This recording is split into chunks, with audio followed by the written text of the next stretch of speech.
Hello friends, मैं हर्ष धारीवाल आप सभी का एक बार फिर से स्वागत करता हूं आपके अपने यूट्यूब चैनल संपूर्ण फार्मेसी ज्ञान में। फ्रेंड्स, आज का हमारा टॉपिक है प्रैक्टिकल रिक्वायरमेंट्स। हमने अपने लास्ट लेक्चर में कवर किया था थिन लेयर क्रोमेटोग्राफी। हमने इसके प्रिंसिपल देखा था, हमने इसके एडवांटेजेस देखे थे और इसका ये किस प्रिंसिपल वर्क करता है वो सब देखा था। आज हम देखेंगे इसमें अपना प्रैक्टिकल रिक्वायरमेंट्स कि हमने थिन लेयर क्रोमेटोग्राफी में कौन कौन से रिक्वायरमेंट्स को यूज़ करना है थिन लेयर क्रोमेटोग्राफी को परफॉर्म करने के लिए। एक बार शॉर्ट फॉर्म में आपको यहाँ पे थिन लेयर क्रोमेटोग्राफी की ब्लैक पेन से डेफिनेशन लिखी है, ये आपको नज़र आ रही होगी। एक बार हम इसको एक्सप्लेन करते हैं ताकि आपको थिन लेयर क्रोमेटोग्राफी वापस से रिकॉल हो सके। तो क्या होता है, ये हमारा जो थिन लेयर क्रोमेटोग्राफी होता है ये हमारा वर्क करता है, थिन लेयर क्रोमेटोग्राफी जो है हमारा वर्क करता है एड्जॉर्प्शन के ऊपर, दैट जो कि सेपरेट करता है मिक्सचर जो हमारे मिक्सचर को सेपरेट करता है by using the thin layer plate या फिर थिन प्लेट को यूज़ करके हमारे मिक्सचर को सेपरेट करता है which is coated with adsorbent. और जो हमारी प्लेट होती है वो कोटेड होती है एड्जॉर्बेंट के थ्रू। इट कंसिस्टिंग है the two phase, one is the stationary and other one is the mobile phase. इसमें कहते हैं दो फेज होते हैं नॉर्मली, भाई अगर सेपरेशन हो रहा है तो दो फेज तो होंगे ही। तो फर्स्ट पहला आता है इसमें हमारा mobile phase, flow against the gravitational force, जो कि हमारे ग्रेविटेशनल फोर्स के अगेंस्ट में, जो मोबाइल फेज होता है ग्रेविटेशनल फोर्स के अगेंस्ट में मूव करता है। सेकंड आता है इसमें हमारा compound components move according to their affinity. उसके बाद जो हमारा जो मिक्सचर होता है कंपोनेंट्स का वो क्या करता है हमारी एफिनिटी के अकॉर्डिंग मूव करता है। तो ये होता है हमारा प्रिंसिपल होता है हमारा थिन लेयर क्रोमेटोग्राफी का, जिस पे थिन लेयर क्रोमेटोग्राफी वर्क करती है। अब बारी आती है हमारे इसके प्रैक्टिकल रिक्वायरमेंट्स की कि क्या क्या रिक्वायरमेंट्स होती हैं हमारी जब हम थिन लेयर क्रोमेटोग्राफी को परफॉर्म करते हैं। तो सबसे पहले रिक्वायरमेंट इसमें हमारी आती है, इसमें सबसे पहले रिक्वायरमेंट हमारी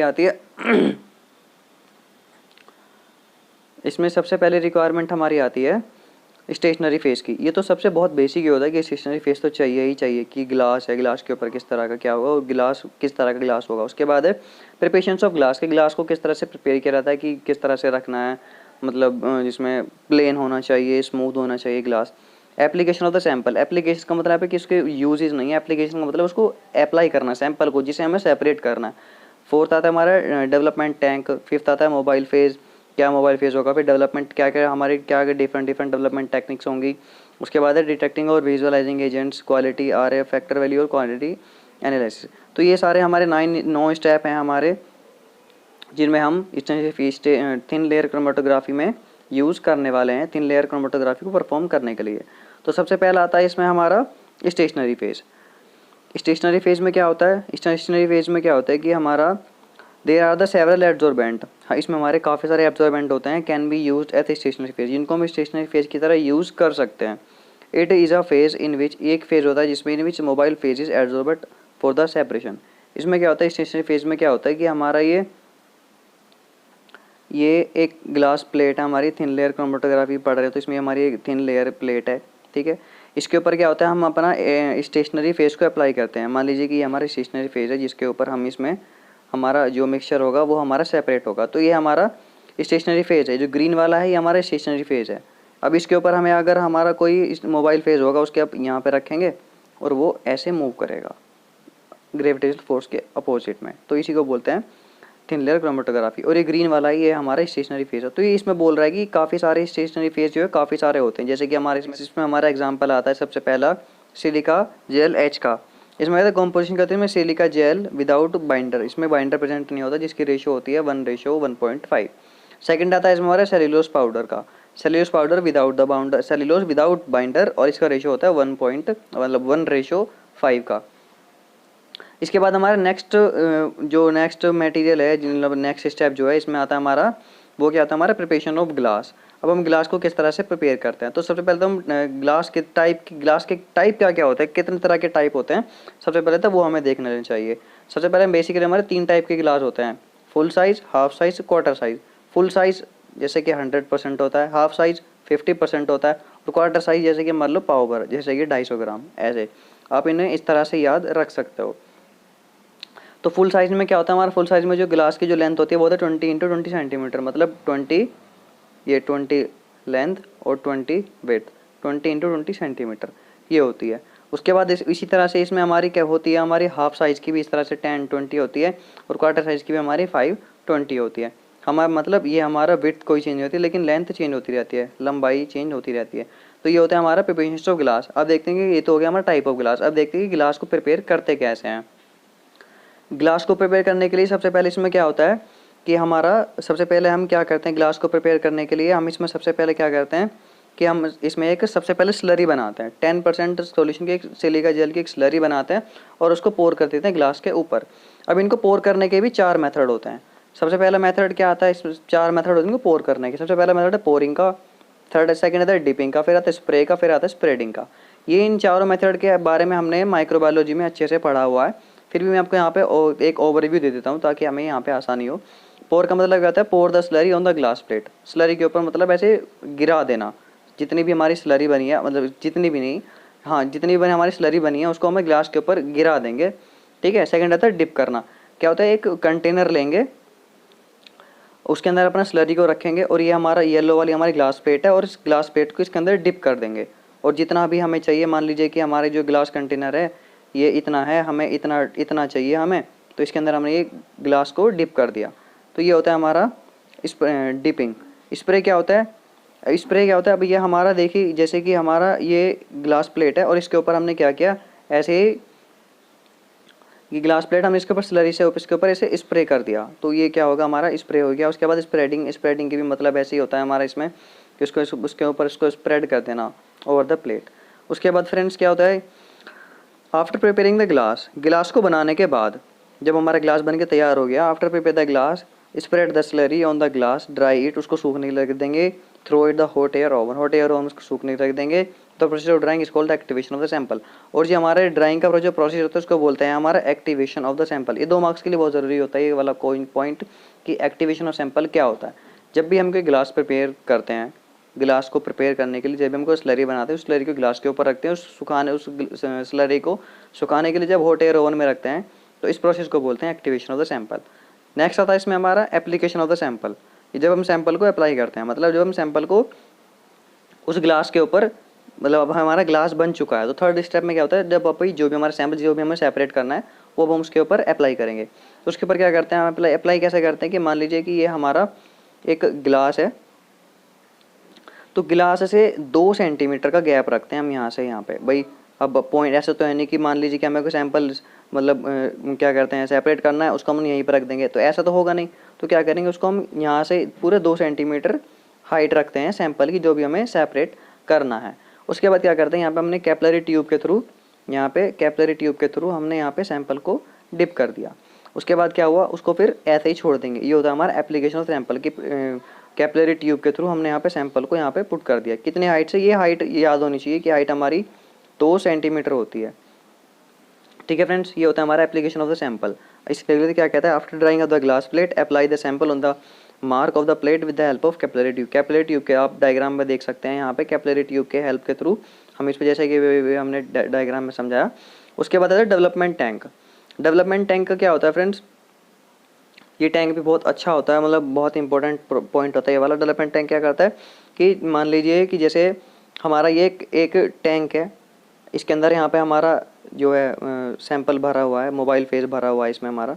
इसमें हम क्या करेंगे, हमने जो भी हमारी ग्लास प्लेट होगी उसको हम लेंगे और उसके अंदर उसको डिप कर देंगे। कितना डिप करेंगे, इसका 2 सेंटीमीटर, ये 2 सेंटीमीटर तक को उसको डिप कर देंगे और ऊपर से इस कंटेनर को बंद कर देंगे, ऊपर से इसे बंद कर देंगे। इसी को बोलते हैं डेवलपमेंट ऑफ टैंक।